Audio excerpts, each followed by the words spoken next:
This is the Extreme Stewardship Podcast, where we explore anything and everything that gets us better at making things good and good at making things better. At the moment, I'm trying to get better at rest. In the last episode, I tried to say something about why so many of us don't rest.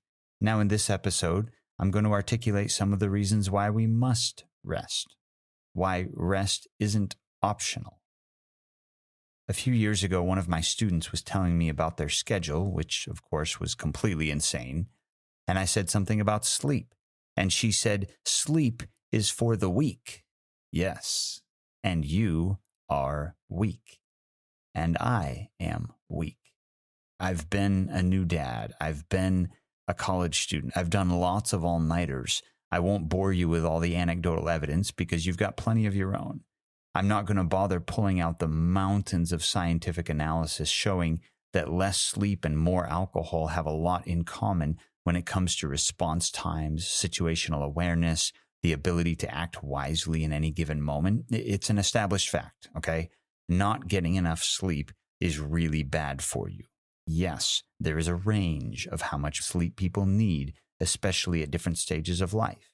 Yes, we have the ability to BTF through and we have to. And yes, I know there was that one time you stayed up 30 hours straight and drove 2,000 miles on nothing but energy drinks. Yes, people do that. And it's dumb and it's not sustainable.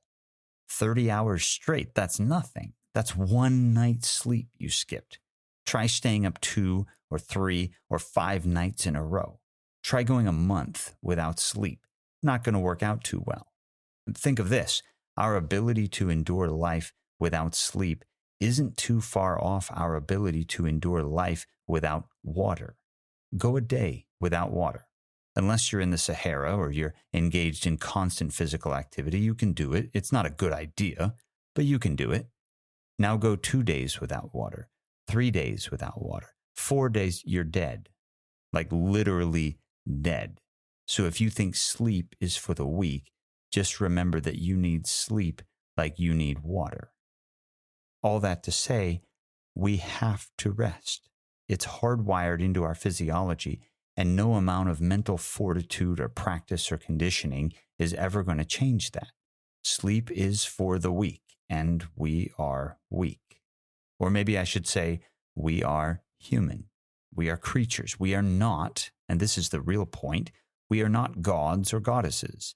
There is only one God, one creator, one sovereign whose life is completely full and internally sustained, only one who necessarily upholds everything else and doesn't need sleep. And we are not him. By the way, a few episodes back, I mentioned something called analogical language. Analogical language is when we use the same word but mean partially different things, like when I say that God is my father and David is my father. Part of what I mean by the word father is the same in both cases, but part of it isn't. And when we talk about rest, we have to do something similar. Rest is enjoying creation. After God finished creating everything, he rested. When I sat on the couch yesterday afternoon, I rested. There's some similarity. We're both enjoying creation. We're both sitting back and calling the work we've done that day good. But when I rest, I'm not working. Whatever work is being done completely independent of me, even if maybe I got the ball rolling. But that's not quite how it works with God. God doesn't ever kickstart a process and then say, "Good luck, I'll be back later to check on your work." He doesn't ever step fully away from creation because without his involvement, there wouldn't be any creation. If I exist, it is because God continues to do the work of causing me to exist. So God's rest isn't as distinct from his work as mine is. For me to fully rest, I have to stop working. So part of the reason I have to rest is that I am a creature, and that means I have limits, and that means my mind and body need to recover. God rests only because he wants to, because he likes to enjoy the work that he's done. Some similarity, some difference. I am curious about how much of our need to rest is because of sin. Did Adam and Eve have to rest, have to sleep, for example, in the garden? I mean, I'm pretty convinced that they could have if they wanted to, because God had already showed them both how to work and how to rest before sin entered the picture. I'm also convinced that they either needed more rest or needed rest more after sin came along, because the work got harder and presumably their bodies were now prone to aging and decay and injury and all that. So at a minimum, they would have gotten to the breaking point more quickly. I don't know. I'd hate to assume too much about the physiology of humanity in its original sinless condition. How much of our need for rest is because of our humanness and how much is because of our brokenness? I don't know. And maybe it doesn't matter too much because right now I'm under both those conditions, so I for sure need to rest. And someday when only one of those conditions applies, we'll find out together how that works. Here's another thing worth mentioning about the goodness of rest in relation to our creatureliness. Rest is enjoying creation. Rest is a gift. We get to step back and enjoy the results of our work instead of simply completing one task and moving on to the next. I'll come to the specific component of rest that we call Sabbath in a couple of episodes, but I'll just point out for the moment that one of the worst ideas ever is that Sabbath, back in the Old Testament and into Jesus' day, that Sabbath was an oppressive burden that God put on Israel to make their lives harder and show them how sinful they were. That is ridiculous. Sabbath was a gift, just like rest in general is a gift. God has given us the privilege of stepping back from our work and enjoying it. And by the way, we also have the privilege of enjoying the work that other people have accomplished. That might just mean living in a house that someone else built, which most of us do, but maybe you built your own house. Maybe you dug your own well. Maybe you're the uber self-sufficient type. That's awesome. Good for you. Interdependency to the point that none of us knows how to do anything is not a virtue. But neither is interdependency in and of itself a vice. I have no idea, really, how the computer on which I am recording this podcast works. If I want to use a computer or a phone, which is basically the same thing, if I want those tools to have any part in my life, I'm going to need someone else to design and build them. And there's nothing wrong with that. It is a good thing to do good things with the good things that someone else creates. And that can involve either work or rest or both. One person builds a house in which I get to sleep. Another person builds a school in which I get to teach. When I sit at a table that someone else assembled and eat food that someone else harvested, I am participating in the good gift of enjoying someone else's labor. The next level on this might be moving from enjoying someone else's work to appreciating someone else's work. A plantation owner enjoys the labor of their slaves but doesn't appreciate it. Appreciation means being grateful, being aware of the fact and thankful for the fact that we can eat because someone else cooked. We can go on vacation because someone else is covering our shift. We can FaceTime our families on the other side of the world because someone else invented the technology capable of making that happen. Anyone can do these things. Anyone can enjoy doing these things. I'm saying there's something particularly good about gratitude for these things. Maybe there's one more level after that. To enjoy someone else's work, to appreciate someone else's work, and maybe we can do one more thing. We can wonder at someone else's work. I am not anything of an art critic, but maybe I can still gaze at a painting and just bask in it for a moment. I might not do anything with it. I might not write a thank you note to the painter, but I can just stand in awe and say, wow. And this isn't just about art. I drive down the road and look at the blacktop, look at the sidewalks, and recognize that underneath what I see is an assembly of water lines, sewage pipes, fiber optic cables, electrical lines, a whole maze of human ingenuity that makes my life possible. I know some people who do that, who understand urban infrastructure, who design roads and electrical grids and water treatment plants and 1,000 other things that I could take for granted. And sometimes on my drive home, I just take a second to breathe in the incredible amount of work that went into making my life doable. At the level of work, I should want to learn more about those things, to get better at doing those things and playing my part in constructing a society that has those things. But at the level of rest, I should stop now and again and breathe deeply of the goodness of the work accomplished by someone else. Patrick Lencioni likes to say that humility is the ability to see someone else's great achievement and delight in that achievement as though it were ours. Here's an example that stuck out to me just yesterday. I was at a wedding, and as the wedding party entered at the beginning of the ceremony, I was struck at the utter joy on the face of one of the groomsmen. He just couldn't believe it. And I know I was reading things right because he's a friend of mine and I talked to him after the ceremony. He just couldn't believe how awesome this moment was for his friend. He wasn't jealous. He wasn't bemoaning his own marital situation. He wasn't comparing. He was just saying, both in facial expression and in word, how unbelievably happy he was that another person was experiencing such rest after putting in some seriously hard work. There's an incredible restfulness that comes from saying, wow, to someone else's work without simultaneously saying, I wish I'd done that, or I could have done that, or I wish I could have done that, or any other response that shows envy or jealousy instead of satisfaction. It's not restful to be jealous. It's not restorative to be envious. Just picture the 10-year-old who loses a card game to his 6-year-old sibling. The 10-year-old can be angry and jealous and selfish, or they can be happy for their little brother or sister. The game is over. Nothing's going to change. So the only question left is whether the kids are going to enjoy the results of the game or not. If you're wondering if I'm speaking from recent personal experience, well, but here's the secret.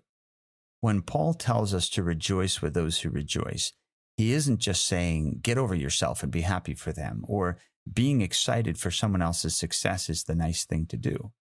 God created us to work. That's improving creation. And rest. That's enjoying creation. That's it.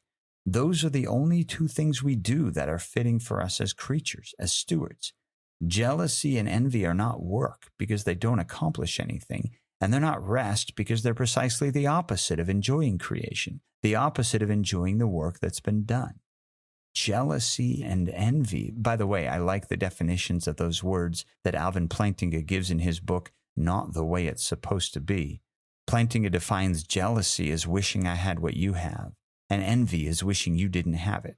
So jealousy is wanting what's good for me, and envy is wanting what's bad for you. And jealousy and envy both look at the work you've done and name the fact that you did it as bad.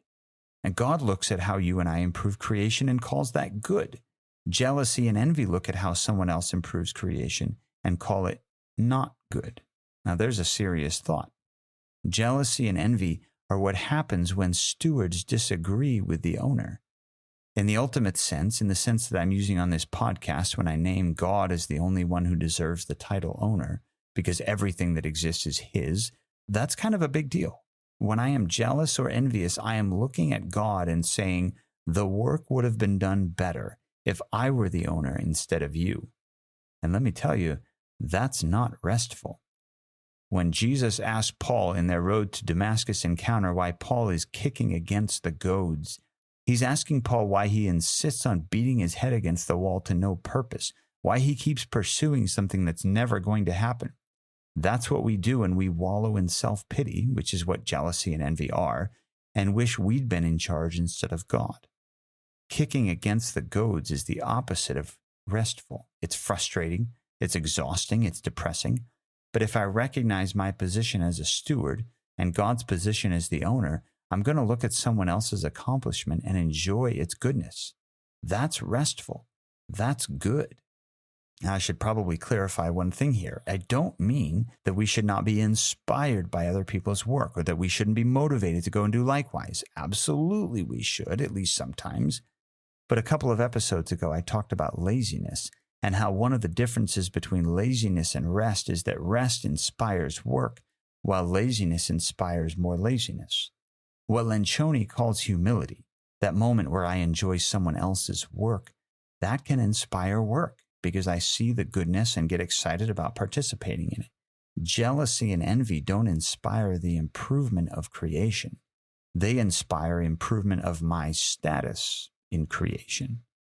But the status of a steward is the prerogative of the owner. It's not the steward's job to make themselves look good. Let the owner worry about that. We have an owner, a boss, an ultimate authority who flawlessly gives credit where credit is due. So I align myself with the owner, which of course is what the steward is supposed to do. I align myself with the owner when I give credit where credit is due, including when it is due to someone other than myself. We must rest. By must, in part, I mean can't survive without it. And in part, I mean it would be stupid not to. In part because we are creatures with creaturely limitations, and in part because rest is the good gift of a good God. Why would I stand watch all night when I have a trustworthy foxhole buddy offering to take a shift? Why would I starve when there's food on my plate? It's foolish to ignore the goodness of our own work, even more foolish to ignore the goodness of the work of others, and most foolish of all to ignore the goodness of God's own work. Let's not forget that part. All good work is God's, but sometimes he uses instrumental means. Sometimes he uses intermediate causes.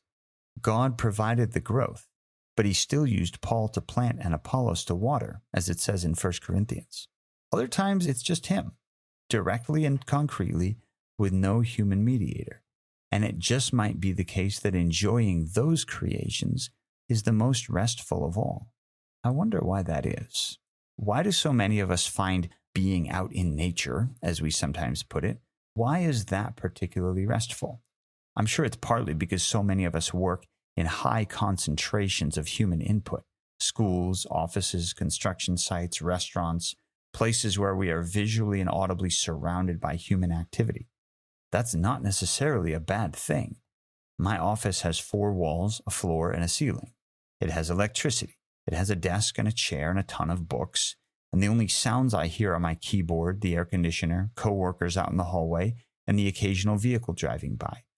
I can't feel the wind. I can't hear the birds. I can't see a forest or a stream or a mountain.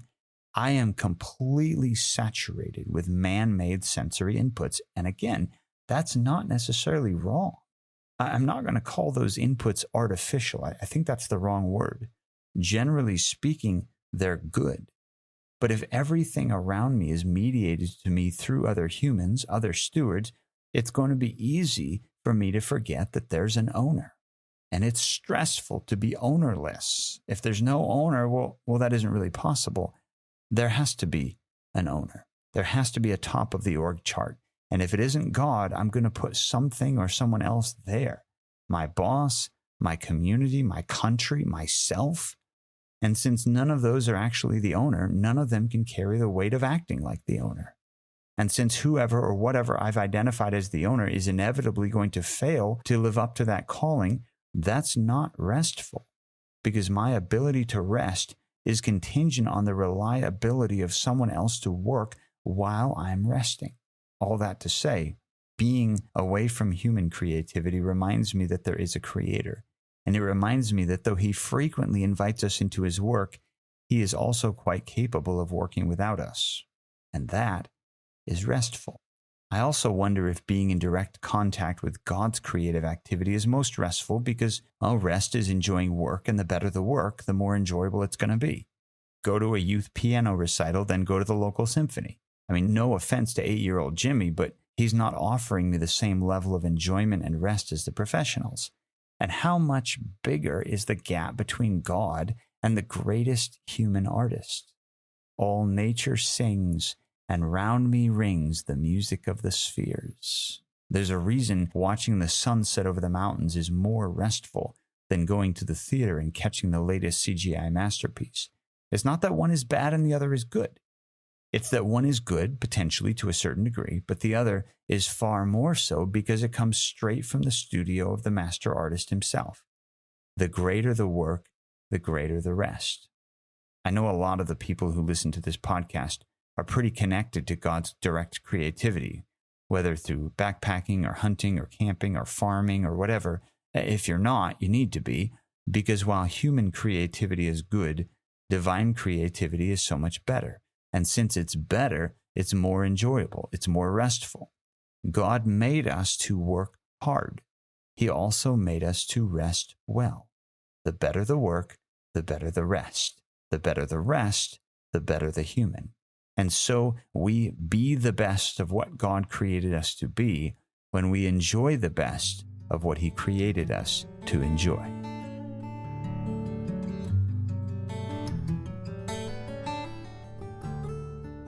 Thanks for listening to the Extreme Stewardship Podcast. My name is Michael Kibbe, and I teach Bible and theology at Great Northern University in Spokane, Washington. My behind-the-scenes partner in this project is my brother, Ben Kibbe. Our editor-in-chief is Liam Olmsted. Art comes from Leoline Houts, and of course, music is provided by Dave Murray of Daradoon Guitars. If this series has been helpful or challenging to you, or if you've got a story about extreme stewardship that you'd be willing to share, shoot us an email, extremestewards@gmail.com. We would love to hear from you. You are, of course, welcome to like and subscribe and tell your friends and all that. What we really care about is that you have gotten better at making things good and good at making things better.